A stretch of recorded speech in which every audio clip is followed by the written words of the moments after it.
Hi and welcome to another presentation from your business tutor, learning your way, anytime, anywhere. Employing someone to work in your business is an incredibly important decision. Get it right and that employee could turn out to be a star performer. However, get it wrong and you could end up with someone whose actions and behaviour could destroy the positive reputation your business has built up. This is why, when identifying the best candidates, most organisations will follow a rigorous selection process, which we will now look at in this presentation. So what are we going to learn in this presentation? Well, first of all, we're going to find out about the different stages of the selection process. And then we're going on to explore the advantages and disadvantages of each stage of the selection process. Okay, let's get started with our first question, which is, what is the selection process? The selection process is all about identifying the best candidate from all those that have applied for a job. However, more than that, it recognises that the selection process is two-way and that a candidate must also want to work for a business. As such, during the process, an organisation must ensure that it sells itself effectively to candidates so that they want to work there. It is therefore very important that the selection process is designed in a way that allows this. So with that in mind, let's turn to look at each step in the process by first looking at assessing application forms and CVs. After the closing date for a job has passed, a business will take all the application forms received and assess them against how well the responses meet the essential and desirable criteria listed in the job description and person specification for that job. Should an application hit enough of the criteria, it will get through this stage, and if it doesn't, a letter or email will be sent to the applicant advising them they have been unsuccessful. After this, the business will then look through the remaining application forms that have met the minimum criteria and decide if all applicants should be invited to interview or just a certain number of the top applications that have met the most criteria. As before, any applications rejected at this point will be sent a letter or email advising them they have been unsuccessful, whereas those that have got through will be invited to interview. As you have probably worked out, a big advantage of this stage is that by comparing application forms against the relevant job description and person specification, it is an effective way of identifying candidates that meet the minimum criteria required to do the job. This means that only candidates capable of doing the job are interviewed, meaning costs will be kept down.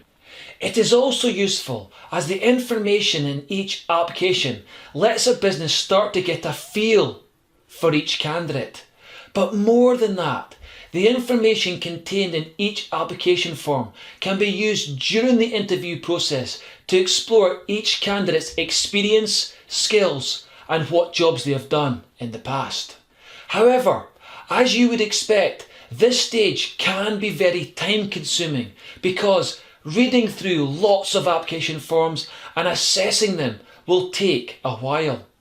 Further still, as personal information is now held on each applicant, care must be taken to keep it safe and secure, otherwise the business will be breaking the law. Before moving on, it is worth noting that a few organisations do not use application forms and instead ask candidates to send in their curriculum vitae or CV, which are then assessed by the business before deciding who to invite to interview. Okay, let's now move on to step 2 and look at requesting candidates' references. A reference is a report from a candidate's current employer that details how that person has performed in their current job in terms of quality of work, responsibility level, attendance and attitude. In general, references are requested before interview. However, sometimes at a candidate's request, the process is delayed until a job offer is made. As you would expect, requesting references has a number of advantages, such as it allows an organisation to confirm that what an applicant has stated in their application form about their current level of experience and responsibility is actually correct, and if there are any areas of concern which the candidate has avoided mentioning in their application form. In both circumstances, issues identified can be raised at interview, thus allowing the candidate a chance to clarify and explain from their perspective. However, as useful as references can be, it also needs to be remembered that there can be problems with them. For example, sometimes a reference can be overly positive because the candidate's current employer wants rid of them. Further still, as some candidates request that their references are not contacted unless a job offer is made, as they don't want their current employer to find out they are looking for another job, the selection process can be somewhat delayed. Nevertheless, assuming references are requested, the next step in the process is to interview candidates. A job interview is a meeting where an employer asks a series of questions to a candidate to ascertain how suitable they would be for a job. The interview can be carried out face-to-face, over the telephone, or even sometimes via web conferencing, and is conducted either by a single interviewer or a panel of them. In general, candidates are only interviewed once by the person who will be their direct manager. But in some circumstances, usually for senior posts, candidates can be interviewed on 2 or 3 occasions by different people in the business. Okay, so now we know what a job interview is. What are the advantages of carrying them out? First, an interview allows an employer to get to know a candidate in more detail by asking them questions about what they wrote in their application form and also about the job they've applied for. Better yet, as candidates will be asked similar questions and the responses will be assessed against the job description and person specification, it is a fair and effective way of identifying who is the most suitable for a job.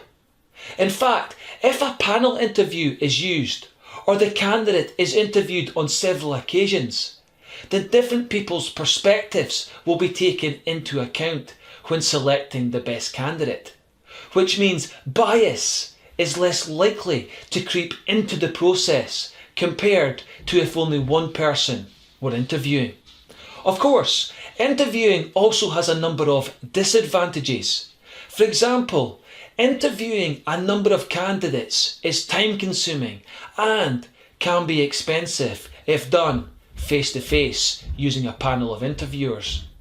Given this, many organisations use telephone and web conferencing interviews to reduce the cost of having to pay applicants travel and accommodation expenses when attending an interview. However, interviewing in this way comes with issues as well, in that connection problems can affect web conferencing interviews, whereas not being able to see a candidate's body language can influence how a candidate is judged on a telephone interview. Another issue with interviewing is that a great interview doesn't mean a candidate will be good at the actual job. Sometimes people are really effective at selling themselves in an interview, but when it comes to doing the job, you find that they've totally oversold what they can really do. What this shows is that interviewing is not an exact science. It is subjective, open to misinterpretation, and at worst can result in a biased decision where a candidate doesn't get chosen on ability. Of course, and as we have discussed previously, panel interviews or being interviewed by different people can, to some degree, reduce these issues as more people are involved in the decision, meaning biased opinions get swamped out.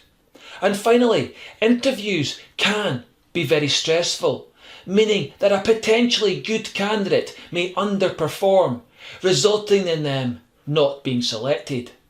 Now, after the interviews have been completed and references confirmed, many organisations will be ready to make an appointment. However, in other instances, a further step is taken before an appointment is made and involves testing candidates. Candidate testing is a way of identifying and exploring if an applicant has the actual skills, qualities and characteristics required to carry out a job, rather than just relying upon what they have said in their application form and the interview.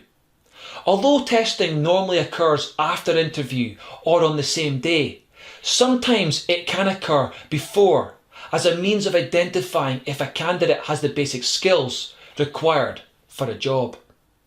As you might expect, there are a huge number of tests that organisations can give candidates.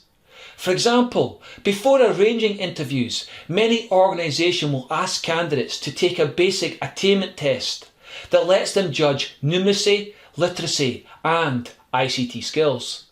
Equally, many organisations also request that candidates complete a fitness or medical test to show they are physically capable of doing the job. Both of these tests can be a big benefit to an organisation, as it allows them to filter out those candidates that do not have the basic skills or physical capacity to carry out the job before going to the expense of interviewing them. Further still, organisations also use psychometric tests to identify if a candidate has the personality and mentality required to do the job. This is an advantage because if they don't, they may find the job too stressful, or they may not fit into the culture of the business, meaning they would find it hard to do an effective job.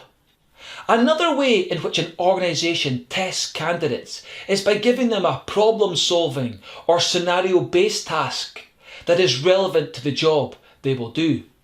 The big advantage of this is that it allows a business to observe how a candidate works through problems in a pressurised situation and whether or not they come up with appropriate solutions or not. However, as good as testing is in identifying if a candidate has key skills or not compared to other applicants, there are issues which can affect their reliability and accuracy. First, many applicants find testing stressful, which can result in them underperforming compared to what they could actually do if given the job. Worse still, testing, if not implemented or designed correctly, can throw up unreliable results which don't actually identify the most capable candidate. And finally, organising, running and then processing the results from tests can be expensive and time consuming. Okay, let's now turn to the final step in the selection process, appointments and contract of employment. The final stage of the selection process is making an appointment. Usually this will be done by offering the job to the successful candidate over the phone, and if accepted will be followed up with a written job offer and a contract of employment, which the candidate must sign and return to formally accept the job. As you would expect, the contract of employment is an important document, as it is not only a legal requirement to provide one, but it also details all the terms and conditions such as job title, pay level, holiday entitlement, hours of work, disciplinary procedures, notice period, as well as type of employment. This final point is significant as a new employee can be employed in a number of different ways. For example, the job may offer a permanent contract, which means it has no end date, or a temporary contract, which is for a certain period of time. And equally, the contract offered may be full-time, meaning it is for more than 28 hours per week, or part-time, which is for less than 28 hours per week. Whatever the case, the decision on what type of employment to offer is a crucial one and will influence who applies. For example, a job that is permanent and full-time is likely to attract more applicants than one which is temporary and part-time, as it provides more job security and income. Nevertheless, organisations still offer temporary contracts and part-time work, because for some people, such as students or those caring for young children, this is the type of work that suits their circumstances. But also, from an organisation's perspective, sometimes the job available only requires a part-time member of staff, or the job only exists to cover staff absence or a holiday period. Of course, even when a job is permanent, a clause may be put into the contract of employment that the new employee must successfully complete a trial period. That could last anywhere between 6 months and 2 years before the job becomes fully permanent. Clearly, putting such a clause in a contract gives a business some protection against making an appointment that turns out to be a bad one, as they will be able to sack the employee before the trial period ends.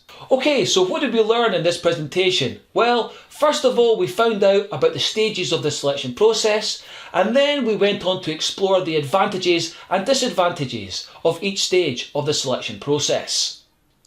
As has been shown, if an organisation follows a structured selection process, it has a really good chance of identifying the best applicant from all those that applied. However, as was stressed at the beginning, selection is a two-way process, meaning an organisation must also sell itself to candidates as well. This can be as simple as acknowledging receipt of all application forms through to tours of the business, as well as providing feedback on interview performance. What this shows is that great businesses are not just good at identifying the best talent, but make sure that talent wants to work for them as well.